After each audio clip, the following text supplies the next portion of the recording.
नमस्कार दोस्तों, भारत एक सोच देख रहे हैं आप। दोस्तों, उत्तर प्रदेश में लोकसभा चुनाव के बाद अखिलेश यादव ने एक बड़ा रिकॉर्ड अपने नाम कर लिया है। जी हां दोस्तों, विपक्ष में कोई भी ऐसा एक नेता नहीं है जो अखिलेश यादव की बराबरी कर सके, उनके बराबर आ सके।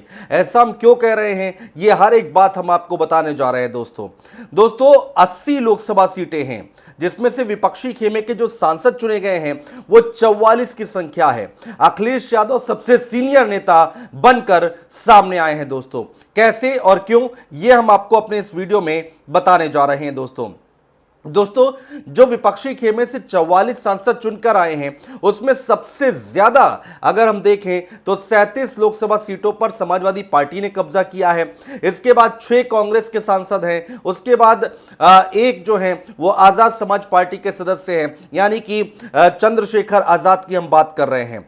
तो विपक्षी खेमे के सभी सांसदों में समाजवादी पार्टी के जो मुखिया हैं अखिलेश यादव, उन्होंने बिना हारे सबसे ज्यादा बार जीत हासिल की है। दोस्तों इस बार जब लोकसभा की शुरुआत होगी, सदन की शुरुआत होगी, तो अखिलेश यादव सबसे वरिष्ठ सदस्य होंगे विपक्षी खेमे के। यूपी से सपा और कांग्रेस के जितने भी सांसद हैं जो चुनकर लोकसभा में पहुंचे हैं दोस्तों, उनमें अखिलेश यादव सबसे ज्यादा 5 बार जीत कर आए हैं। जी हां, अगर हम बात करते हैं राहुल गांधी की कि राहुल गांधी कितनी बार जीत कर आए हैं, तो राहुल गांधी दोस्तों 5वीं बार जीते जरूर हैं, लेकिन पिछला चुनाव अगर हम देखें तो 2 जगह से उन्होंने चुनाव लड़ा था।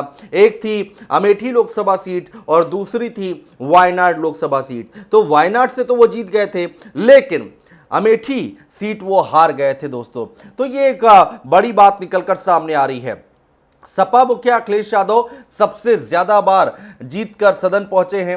साल 2000 में जब उन्होंने जीतना शुरू किया था, जब चुनाव लड़ा और जीते, साल 2000 में पहली बार जब वो जीते, उसके बाद कभी पीछे मुड़कर नहीं देखा। इसके बाद वो जब लोकसभा चुनाव लड़े, हर बार जीत हाथ लगी है। दोस्तों 2014 में प्रदेश के मुख्यमंत्री थे तो उन्होंने चुनाव नहीं लड़ा था, और उसके बाद 2009 की अगर हम बात करें, पहले चलते हैं अगर थोड़ा सा, तो कन्नौज के साथ फिरोजाबाद से भी वो लड़े थे, यानी कि 2 सीटों से चुनाव लड़ा था उन्होंने, और दोनों ही जगह से उन्होंने जीत हासिल की थी अखिलेश यादव ने, कन्नौज से भी और फिरोजाबाद से भी। और तो फिरोजाबाद उन्होंने छोड़ दिया था, कन्नौज से अपनी सीट बरकरार रखी थी।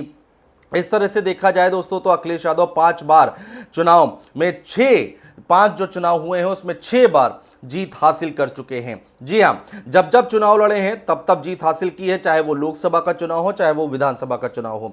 अखिलेश यादव अब तक 5 बार लोकसभा और 1 बार विधानसभा चुनाव लड़ चुके हैं और जीत हाथ लगी है, हर बार कामयाबी हाथ लगी है। लोकसभा का पहला चुनाव उन्होंने 2000 में लड़ा था कन्नौज लोकसभा सीट से। 2004 और 2009 में भी लगातार वो जीते हैं। 2014 में मुख्यमंत्री थे, इसलिए उन्होंने चुनाव नहीं लड़ा था। 2019 आ जाइए, आजमगढ़ से चुनाव लड़े और जीत गए। 2022 के चुनाव में मैनपुरी की करहल विधानसभा सीट से उन्होंने चुनाव लड़ा दोस्तों, और वहां से भी जीत हासिल की। उसके बाद आप आ जाइए 2024, और इस बार हमने देखा है 2024 के लोकसभा चुनाव में उन्होंने कन्नौज में पर्चा भरा और उसके बाद जीत हासिल की। दोस्तों अखिलेश यादव के पास लोकसभा में हैट्रिक जीत के साथ 5 साल तक उत्तर प्रदेश का मुख्यमंत्री रहने का अनुभव है, अच्छा खासा अनुभव है। समाजवादी पार्टी के खेमे से अखिलेश यादव के बाद उनकी पत्नी डिंपल यादव और धर्मेंद्र यादव दोनों ही 4थी बार सांसद बने, यानी कि 4 बार वो जीत चुके हैं। डिंपल यादव की बात करते हैं दोस्तों तो 2012 और 2014 में उन्होंने जीत हासिल की डिंपल यादव ने। उसके बाद आप आ जाइए 2022 के उपचुनाव में उन्होंने मैनपुरी से जीत हासिल की, और 2024 का चुनाव हमने देखा है दोस्तों, 2024 में भी उन्होंने जीत हासिल की है। वहीं दोस्तों धर्मेंद्र यादव की अगर हम बात करते हैं तो 2004 में मैनपुरी से वो जीते थे, 2009 और 2014 में बदायूं से जीते थे। उसके बाद 2019 का चुनाव वो हार गए, उसके बाद आजमगढ़ का उपचुनाव भी हारे, लेकिन 2024 में आजमगढ़ में उन्होंने अच्छी खासी लीड के साथ 4थी बार जीत हासिल की है। तो ये हो गई अखिलेश यादव के बाद दूसरे नंबर पर अगर कोई है तो डिंपल यादव हैं और धर्मेंद्र यादव हैं, जो कि 4 बार जीत कर आए हैं। अब बात कर लेते हैं दोस्तों विपक्षी खेमे के कांग्रेस पार्टी की हम बात कर लेते हैं। यूपी से चुने गए विपक्षी खेमे से कांग्रेस के सांसदों में राहुल गांधी सबसे आगे हैं, सबसे बड़े नेता बनकर सामने आए हैं, लेकिन अखिलेश यादव से वो पीछे दिखाई दे रहे हैं, क्योंकि पिछला चुनाव वो अमेठी से हार गए थे, उत्तर प्रदेश की सीट थी और स्मृति ईरानी ने उनको हराया था। यूपी से चौथी बार सांसद चुने गए हैं राहुल गांधी, और पिछला चुनाव राहुल गांधी ने वायनाड से जीता था। राहुल गांधी अमेठी से हैट्रिक तो उन्होंने लगाई, लेकिन 2019 में चौथी बार वो चूक गए और चौका लगाने से चूक गए और हार हाथ लगी है। इस बार रायबरेली से चुनाव लड़ा राहुल गांधी ने और रायबरेली से अच्छी जीत हासिल की है। तो दोस्तों, अगर कहा जाए कि उत्तर प्रदेश में विपक्षी नेताओं को अगर हम देखें तो अखिलेश यादव सबसे सीनियर नेता बनकर सामने आए हैं। सदन में जब वो अपना पक्ष रखेंगे, अखिलेश यादव अपना पक्ष रखेंगे, तो उत्तर प्रदेश के सबसे सीनियर, सबसे वरिष्ठ नेता के तौर पर निकलकर सामने आएंगे। अखिलेश यादव ने जितने भी चुनाव लड़े हैं उसमें सिर्फ और सिर्फ जीत हाथ लगी है।